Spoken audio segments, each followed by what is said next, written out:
ছাত্র জনতার রক্তের বিনিময়ে পাওয়া জুলাই স্মৃতি জাদুঘর। অথচ এই আবেগকে পুঁজি করে শুরু হয়েছে হরিলুটের এক নয়া অধ্যায়। প্রায় ১৩০ কোটি টাকার এই মেগা প্রজেক্টের থরে থরে সাজানো দুর্নীতির পাহাড়। দৈনিক কালবেলার অনুসন্ধানে উন্মোচিত হয়েছে এমন এক ভয়াবহ চিত্র, যেখানে উদ্বোধনের আগেই লোপাট হয়েছে কোটি কোটি টাকা।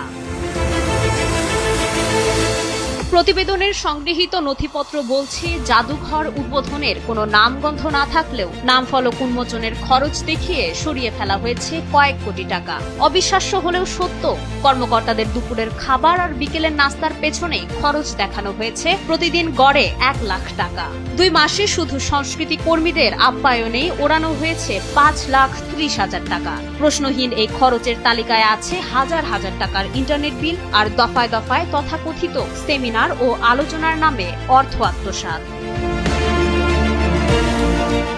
দুর্নীতির এই মৎসবের মাস্টারমাইন্ড হিসেবে নাম এসেছে সংস্কৃতি মন্ত্রণালয়ের সাবেক উপদেষ্টা মোস্তফা সরোয়ার ফারুকী, জাতীয় জাদুঘরের ডিজি তানজিম ওয়াহাব এবং পর্ষদ চেয়ারম্যান মেরিনা তাবাসসুমের। নিয়মনীতির তোয়াক্কা না করে জাতীয় জাদুঘরের নিজস্ব তহবিল থেকে কোটি কোটি টাকা তুলে নেওয়া হয়েছে। এমনকি মাত্র কয়েকশো টাকার টিন দিয়ে বাউন্ডারির খরচ দেখানো হয়েছে ১.৫ কোটি টাকা। টেন্ডার ছাড়াই আসবাবপত্র ও অফিস সরঞ্জাম কেনাকাটার নামে ৩,৩১,০০,০০০ টাকা লোপাটের অভিযোগ এখন নথিবদ্ধ। জালিয়াতি কত প্রকার হতে পারে তার নজির স্থাপন করেছে এই প্রকল্প। মাস্টার প্ল্যান তৈরিতে ৫,৪৩,০০,০০০ টাকার চুক্তি হলেও পকেটে ভরা হয়েছে অতিরিক্ত আরো লাখ লাখ টাকা। ৫,২৩,০০,০০০ টাকায় বানানো হয়েছে ১৯টি ডকুমেন্টারি। শুধু প্রতীকী আয়নাঘর বানাতেই খরচ দেখানো হয়েছে ১,৭০,০০,০০০ টাকা। চলতি বছরের জানুয়ারি ও ফেব্রুয়ারিতে কোনো অনুষ্ঠান ছাড়াই প্রধান উপদেষ্টার উদ্বোধন দেখিয়ে শ্রম ও স্টেশনারি খাতের নামে পকেটস্থ করা হয়েছে বিপুল অর্থ।